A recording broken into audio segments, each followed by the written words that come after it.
రాకాలోకంకి స్వాగతం. ఈ కంటెంట్ మీకు నచ్చినట్టయితే లైక్ చేయండి, మీ బంధుమిత్రులకి షేర్ చేయండి. ఇప్పటి వరకు సబ్స్క్రైబ్ చేసుకోకపోతే సబ్స్క్రైబ్ బటన్ని నొక్కండి, అదేవిధంగా బెల్ ఐకాన్ని కూడా నొక్కండి. జై హింద్ మిత్రులారా. ఆపరేషన్ సింధూర్ పైన లోకసభ రాజ్యసభల్లో చర్చ జరిగింది. వాడిగా వేడిగా జరిగింది. 16 గంటల పాటు చర్చ జరిగింది.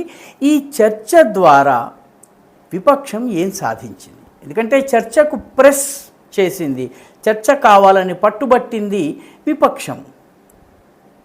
నిజానికి ఇంతకుముందు దేశం చేసినటువంటి ఏ యుద్ధము, అది 1948-47 పాకిస్తాన్ యుద్ధం కానీ, 65 నాటి యుద్ధం కానీ, 71 యుద్ధం కానీ, 62 చైనా యుద్ధం కానీ, సియాచిన్ కోసం జరిగినటువంటి ఆపరేషన్ సఫేద్ సాగర్ కావచ్చును, ఇటువంటి ఆపరేషన్ పరాక్రమ్ వంటివి కావచ్చును, మిగతా ఏ ఆపరేషన్ల మీద పార్లమెంట్లో చర్చ జరగలేదు. ఆపరేషన్ సింధూర్ మీద చర్చ జరగాలని విపక్షము పట్టుబట్టింది. మిగతా అన్నిటి విషయంలో అపోజిషన్ ప్రభుత్వము ఒకే మాట మీద ఉన్నాయి. ఇక్కడ అపోజిషన్ పట్టుబట్టింది. పట్టుబట్టి ఏం సాధించింది? మొట్టమొదటి అంశము, విపక్షాలు ఎంచుకున్నటువంటి అంశాలన్నీ కూడా ఏ పాయింట్ల మీద ప్రభుత్వాన్ని టార్గెట్ చేయడానికి ప్రయత్నించినా అవన్నీ కూడాను పాకిస్తాన్ మీడియా ఉపయోగించుకుంది. పాకిస్తాన్లో ఉన్నటువంటి సోషల్ మీడియా హ్యాండిల్స్ ఉపయోగించుకున్నాయి. రెండవది, పాకిస్తాన్లో రేజ్ చేసినటువంటి లేవనెత్తినటువంటి ప్రశ్నలను లోకసభలో రాజ్యసభలో విపక్షాలు లేవనెత్తినాయి. అంటే అయితే పాకిస్తాన్ బాకాగా పనిచేసినాయి, లేకపోతే వీళ్ళు మాట్లాడిన మాటల్ని పాకిస్తాన్ బాకాలా ఉపయోగించుకుంది. ఇది మొట్టమొదట వాళ్ళ వైఫల్యము. రెండవది, 16 గంటల చర్చకి ప్రెస్ చేస్తున్నప్పుడు దానికి తగ్గట్టుగా తమకు లభించిన సమయంలో ఏ అంశాలని లేవనెత్తాలి, ప్రభుత్వాన్ని ఎక్కడ సరైనటువంటి జవాబు చెప్పేలాగా ఒత్తిడి చేయాలి, దానికి సంబంధించిన ఒక వ్యూహం ఉండాలి. ఆ వ్యూహం పూర్తిగా లోపించింది. పర్యవసానంగా కేవలము గుడ్డి విమర్శలకు, నిరాధారమైన విమర్శలకు జవాబులు వచ్చినా మళ్ళీ అవే ప్రశ్నలు వేయడము, దీనికి పరిమితమైంది. దీనివల్ల భారతదేశపు జనానీకానికి, ప్రజానీకానికి కొత్త విషయం ఏమీ తెలియలేదు. కాబట్టి విపక్షము ఆ రెండవ కౌంట్లో కూడా విఫలమైంది. మూడవ ముఖ్యమైనటువంటి విషయం ఏంటంటే, విపక్షము ముఖ్యంగా ప్రధానంగా కాంగ్రెస్ పార్టీ కలిసి ఒక గొంతున మాట్లాడిందా? అది జరగలేదు. కాంగ్రెస్ పార్టీ తరఫున విదేశ వ్యవహారాల గురించి చాలా బాగా మాట్లాడగలిగేటటువంటి సమర్థులైనటువంటి దౌత్యపరమైనటువంటి విస్తృత నేపథ్యం కలిగినటువంటి వాళ్ళు ఇద్దరు ఉన్నారు.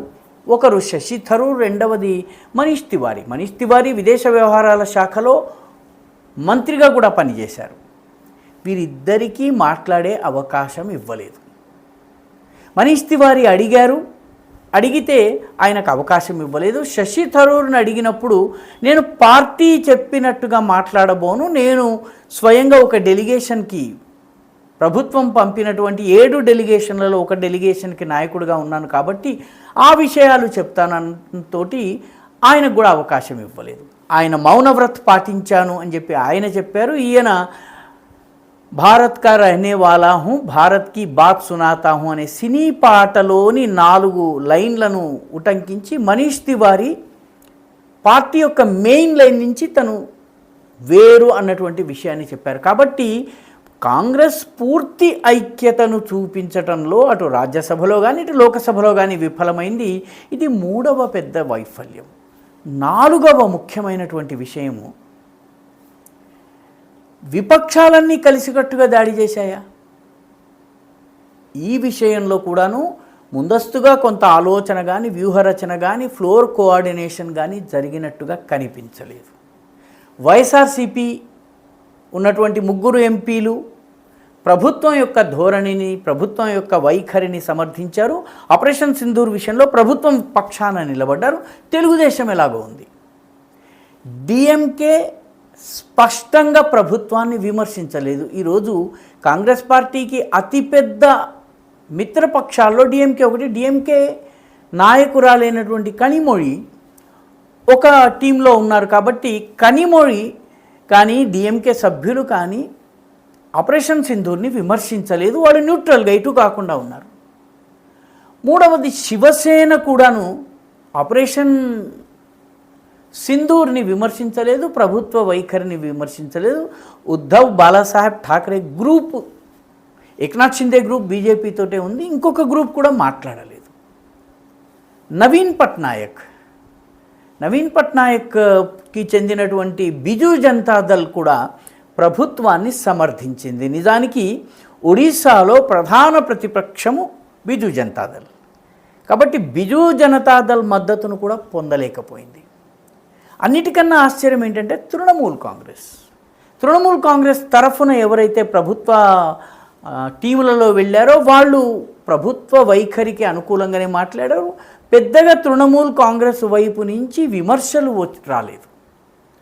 దాంతో కాంగ్రెస్, అఖిలేష్ యాదవ్కి చెందినటువంటి సమాజ్వాదీ పార్టీలు మాత్రమే మాట్లాడాయి తప్ప వేరే పార్టీలు మాట్లాడలేదు. ఆమ్ ఆద్మీ పార్టీ, మిగతా పార్టీలు కూడాను అంత క్రియాశీలకమైనటువంటి వైఖరిని అవలంబించలేదు. పర్యవసానంగా విపక్షాల మధ్య ఐక్యతను కూడా సాధించటంలో కాంగ్రెస్ పార్టీ విఫలమైంది.